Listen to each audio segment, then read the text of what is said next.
മഞ്ഞച്ചോറും പള്ളിക്കറിയും. ഇതാ പൂനൂർ ഭാഗത്താണ് ഈ ഹോട്ടലുള്ളത്. വളരെ രസകരമായ നമ്മളെ വീട്ടിലുണ്ടാക്കുന്ന മാതിരിയുള്ള നല്ല ഇറച്ചിൻ്റെ കറിയും മഞ്ഞച്ചോറും. ഇതൊന്ന് തിന്ന ഒരു വൈബാണ്. ഇത് നമ്മൾ വെള്ളിയാഴ്ച ജുമയൊക്കെ കഴിഞ്ഞ് വീട്ടുകാരൊരു പിടി അടിച്ചാലേ എന്താ ഇതിൻ്റെ ഒരു കുട്ടൻസ് ഇതാ അത് കഴിച്ചു നോക്കട്ടെ. ഇതിൻ്റെ രസം ഞാൻ ഇപ്പോൾ പറഞ്ഞുതരാം.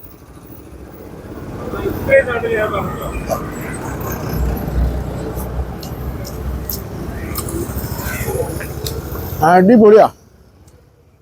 നമ്മളെ വീട്ടിലുണ്ടാക്കുന്ന മാതിരിയുള്ള ഇറച്ചിക്കറിയോ മഞ്ഞച്ചോറോ ഉഷാറാക്കിയത്. നമ്മളെ സംബന്ധിച്ചിടത്തോളം ഈ വെള്ളിയാഴ്ചകളൊക്കെ നമ്മൾ ഇറച്ചി മഞ്ഞച്ചോറൊക്കെ എല്ലാ വീട്ടിലും ഉണ്ടാകുമല്ലോ.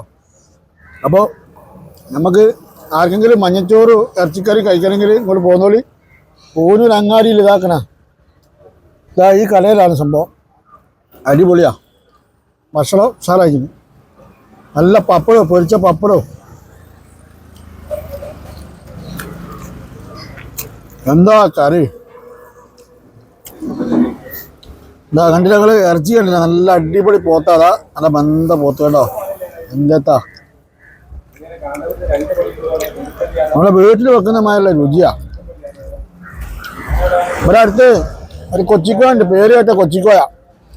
അപ്പം അതിൻ്റെ അടുത്തായിരുന്നു ഈ കട ഉണ്ടായിന്. പക്ഷെ അവിടെ വെയിലായതുകൊണ്ട് ഇത്ര വേറെയും കട ഉണ്ട്, മഞ്ഞച്ചോറും ഇറച്ചിക്കറി കിട്ടുന്ന കട. അപ്പോൾ അടിപൊളി. നമുക്കൊക്കെ വീട്ടിൽ നിന്ന് കഴിക്കുന്ന മാതിരിയുള്ള നല്ല മൗലൂദിനൊക്കെ ഉണ്ടാക്കണ ജാതിയുള്ള നല്ല അടിപൊളി മഞ്ഞക്കറിയും അല്ല മഞ്ഞച്ചോറും പോത്തുകറിയും. എന്താണ് ചൂടുള്ള വെള്ളവും പോരാത്ത പപ്പടം.